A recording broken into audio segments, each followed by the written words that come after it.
ओम नमो भगवते वासुदेवाय।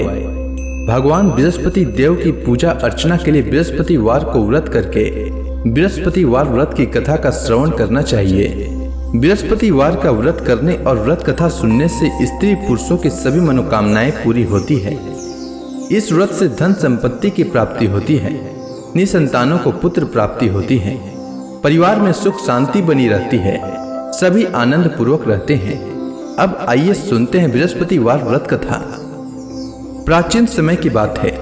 भारत में एक राजा राज्य करता था। वह बड़ा प्रतापी तथा दानी था। वह नित्य प्रति मंदिर में भगवत दर्शन करने जाता था। वह ब्राह्मण और गुरु की सेवा किया करता था। उसके द्वार से कोई भी याचक निराश होकर नहीं लौटता था।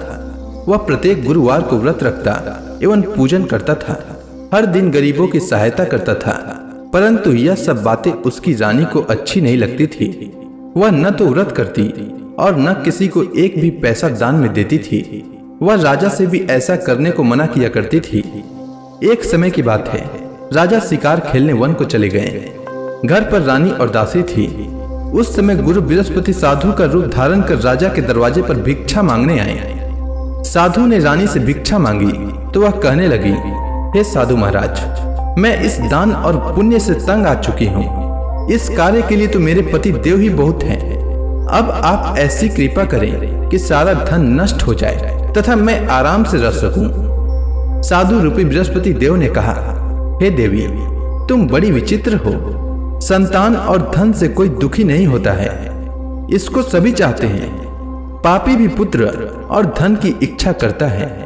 अगर तुम्हारे पास धन अधिक है तो भूखे मनुष्यों को भोजन कराओ, प्याऊ लगाओ, ब्राह्मणों को दान दो, धर्मशालाएं बनवाओ, कुआं, तालाब, बावड़ी, बाग, बगीचे आदि का निर्माण कराओ तथा निर्धनों की कुंवारी कन्याओं का विवाह कराओ, साथ ही यज्ञ आदि करो। इस प्रकार के कर्मों से आपके कुल का और आपका नाम परलोक में सार्थक होगा एवं स्वर्ग की प्राप्ति होगी।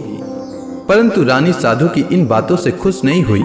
उसने कहा, हे साधु महाराज, मुझे ऐसे धन की आवश्यकता नहीं जिसको मैं अन्य लोगों को दान दूं तथा जिसको रखने और संभालने में ही मेरा सारा समय नष्ट हो जाए। साधु ने कहा, हे देवी, यदि तुम्हारी ऐसी इच्छा है तो जैसा मैं तुम्हें बताता हूँ तुम वैसा ही करना। बृहस्पतिवार के दिन घर को गोबर से लिपना, अपने केसों को पीली मिट्टी से धोना, केसों को धोते समय स्नान करना, राजा से कहना वह हजामत करवाए, भोजन में मांस मदिरा खाना, कपड़ा धोबी के यहाँ धुलने देना। इस प्रकार 7 बृहस्पतिवार करने से तुम्हारा धन नष्ट हो जाएगा। यह कहकर साधु महाराज रूपी बृहस्पति देव अंतर ध्यान हो गए। रानी ने साधु के कहने के अनुसार 7 बृहस्पतिवार तक वैसा ही करने का विचार किया। साधु के बताए अनुसार कार्य करते हुए केवल 3 बृहस्पतिवार ही बीते थे कि उसकी समस्त धन संपत्ति नष्ट हो गई। भोजन के लिए दोनों समय परिवार तरसने लगा तथा सांसारिक भोगों से दुखी रहने लगा। तब वह राजा रानी से कहने लगा कि हे रानी, तुम यहाँ पर रहो, मैं दूसरे देश को जाता हूँ, क्योंकि यहाँ पर मुझे सभी मनुष्य जानते हैं, इसलिए मैं यहाँ कोई कार्य नहीं कर सकता। मैं अब परदेश जा रहा हूँ, वहाँ कोई काम धंधा करूंगा, शायद हमारे भाग्य बदल जाए। ऐसा कहकर राजा परदेश चला गया। वह वहाँ जंगल से लकड़ी काट कर लाता और शहर में बेचता। इस तरह जीवन व्यतीत करने लगा। इधर राजा के बिना रानी और दासियां दुखी रहने लगी। किसी दिन भोजन मिलता और किसी दिन जल पीकर ही रह जाती। एक समय रानी और दासियों को 7 दिन बिना भोजन के व्यतीत करना पड़ा। तो रानी ने अपने दासी से कहा, हे दासी, यहाँ पास के ही नगर में मेरी बहन रहती है। वह बड़ी धनवान है। तू उसके पास जा और वहां से 5 सेर बेझर मांग कर ले आ, जिससे कुछ समय के लिए गुजर हो जाए। दासी रानी की बहन के पास गई। रानी की बहन उस समय पूजा कर रही थी। बृहस्पतिवार का दिन था। दासी ने रानी की बहन से कहा, हे रानी, मुझे आपकी बहन ने भेजा है, मुझे 5 सेर बेझर दे दो। दासी ने यह बात अनेक बार कही, परंतु रानी की बहन ने कोई उत्तर नहीं दिया, क्योंकि वह उस समय बृहस्पतिवार की कथा सुन रही थी। जब दासी को रानी की बहन से कोई उत्तर नहीं मिला तो वह बहुत दुखी हुई। उसे क्रोध भी आया। वह लौटकर रानी से बोली, हे रानी, आपकी बहन बहुत ही धनी स्त्री है। वह छोटे लोगों से बात भी नहीं करती। मैंने उससे कहा तो उसने कोई उत्तर नहीं दिया। मैं वापस चली आई। रानी बोली, हे दासी, इसमें उसका कोई दोष नहीं है। जब बुरे दिन आते हैं तब कोई सहारा नहीं देता। अच्छे बुरे का पता विपत्ति में ही लगता है। जो ईश्वर की इच्छा होगी वही होगा। यह सब हमारे भाग्य का दोष है।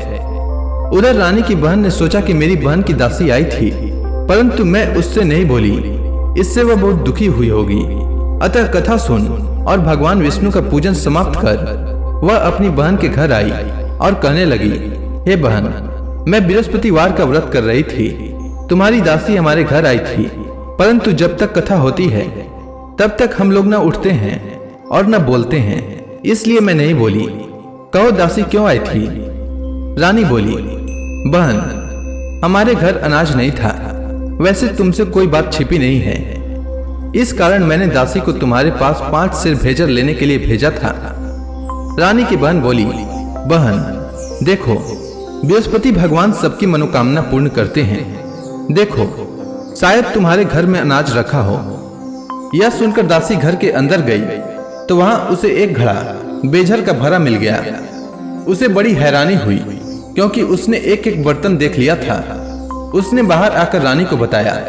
दासी अपनी रानी से कहने लगी, हे रानी, देखो, वैसे हमको जब अन्न नहीं मिलता तो हम रोज ही व्रत करते हैं। अगर इनसे व्रत की विधि और कथा पूछ ली जाए तो उसे हम भी किया करेंगे। दासी के कहने पर रानी ने अपनी बहन से बृहस्पतिवार व्रत के बारे में पूछा। उसकी बहन ने बताया, हे रानी बहन, बृहस्पतिवार को सूर्योदय से पूर्व उठकर स्नान करके बृहस्पतिवार का व्रत करना चाहिए, लेकिन उस दिन सिर नहीं धोना चाहिए। बृहस्पतिवार के व्रत में चने की दाल और मुनक्का से विष्णु भगवान का केले के वृक्ष की जड़ में पूजन करें तथा दीपक जलाएं। उस दिन एक ही समय भोजन करें। भोजन पीले खाद्य पदार्थ का करें तथा कथा सुने। इस प्रकार करने से गुरु भगवान प्रसन्न होते हैं, अन्न पुत्र धन देते हैं, मनोकामना पूर्ण करते हैं। व्रत और पूजन की विधि बताकर रानी की बहन अपने घर लौट गई। रानी और दासी दोनों ने निश्चय किया कि बृहस्पति देव भगवान का पूजन जरूर करेंगे। 7 दिन बाद जब बृहस्पतिवार आया तो उन्होंने व्रत रखा। घुड़साल में जाकर चना और गुड़ बीन लाई तथा उसी दाल से केले की जड़ तथा विष्णु भगवान का पूजन किया। अब भोजन पीला कहाँ से आए? दोनों बड़ी दुखी हुई, परंतु उन्होंने व्रत किया था, इस कारण बृहस्पति देव भगवान प्रसन्न थे। एक साधारण व्यक्ति के रूप में वे 2 थालों में सुंदर पीला भोजन लेकर आए और दासी को देकर बोले, हे दासी, यह भोजन तुम्हारे और रानी के लिए है, तुम दोनों करना। दासी भोजन पाकर बड़ी प्रसन्न हुई और रानी से बोली, रानी जी, भोजन कर लो। रानी को भोजन आने के बारे में कुछ पता नहीं था, इसलिए वह दासी से बोली, जा तू ही भोजन कर, क्योंकि तू हमारी व्यर्थ में हंसी उड़ाती है। दासी बोली, एक व्यक्ति भोजन दे गया है। रानी कहने लगी, वह भोजन तेरे लिए दे गया है, तू ही भोजन कर। दासी ने कहा, वह व्यक्ति हम दोनों के लिए 2 थालों में भोजन दे गया है, इसलिए मैं और आप दोनों ही साथ साथ भोजन करेंगी। दोनों ने गुरु भगवान को नमस्कार कर भोजन प्रारंभ किया। उसके बाद से वे प्रत्येक बृहस्पतिवार को गुरु भगवान का व्रत और पूजन करने लगी। बृहस्पति भगवान की कृपा से उनके पास धन हो गया, परंतु रानी फिर से पहले की ही तरह आलस्य करने लगी। तब दासी बोली, देखो रानी, तुम पहले भी इस प्रकार आलस्य करती थी। तुम्हें धन के रखने में कष्ट होता था, इस कारण सभी धन नष्ट हो गया। अब गुरु भगवान की कृपा से धन मिला है तो फिर तुम्हें आलस्य होता है। बड़ी मुसीबतों के बाद हमने यह धन पाया है, इसलिए हमें दान पुण्य करना चाहिए। तुम भूखे मनुष्यों को भोजन कराओ, प्याऊ लगवाओ, ब्राह्मणों को दान दो, कुआं तालाब बावड़ी आदि का निर्माण कराओ, मंदिर पाठशाला बनवाकर दान दो, कुंवारी कन्याओं का विवाह करवाओ। धन को शुभ कार्यों में खर्च करो, जिससे तुम्हारे कुल का यश बढ़े तथा स्वर्ग प्राप्त हो और पितृ प्रसन्न हो। दासी की बात मानकर रानी ने इसी प्रकार के कर्म करने प्रारंभ किए, जिससे उनका काफी यश फैलने लगा। एक दिन रानी और दासी आपस में विचार करने लगी कि न जाने राजा किस दशा में होंगे, उनकी कोई खोज खबर नहीं है। गुरु भगवान से उन्होंने प्रार्थना की और भगवान ने रात्रि में राजा को स्वप्न में कहा, हे राजा, उठ, तेरी रानी तुझको याद करती है, अब अपने देश को लौट जा। राजा प्रातः काल उठकर जंगल से लकड़ियां काट कर लाने के लिए जंगल की ओर चल पड़ा। जंगल से गुजरते ही वह सोचने लगा, रानी की गलती से उसे कितने दुख भोगने पड़े। राजपाट छोड़कर उसे जंगल में आकर रहना पड़ा। जंगल से लकड़ियां काटकर उन्हें बेचकर गुजारा करना पड़ा। उसी समय उस जंगल में बृहस्पति देव एक साधु का रूप धारण कर आए और राजा के पास आकर बोले, हे लकड़हारे, तुम इस सुनसान जंगल में किस चिंता में बैठे हो, मुझे बतलाओ। यह सुनकर राजा के नेत्रों में जल भर आया और साधु की वंदना कर बोले, हे प्रभु, आप सब कुछ जानने वाले हैं। इतना कहकर राजा ने साधु को अपनी संपूर्ण कहानी सुना दी। महात्मा दयालु होते हैं।